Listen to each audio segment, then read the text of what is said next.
ஜல்லிக்கட்டுக்கு ஆதரவாக மாணவர்கள் மற்றும் இளைஞர்கள் நடத்திய போராட்டம் உலக அளவில் புகழ்பெற்றது.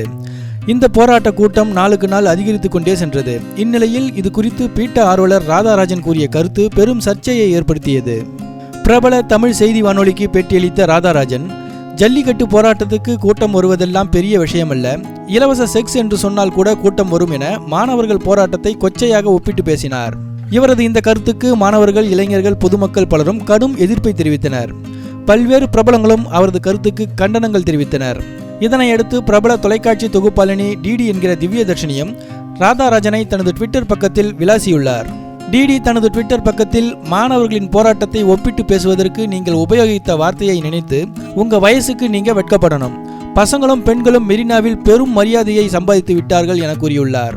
டிடி ஆரம்பம் முதலே ஜல்லிக்கட்டுக்கு ஆதரவாக தனது கருத்துக்களை கூறி வருகிறார் என்பது குறிப்பிடத்தக்கது.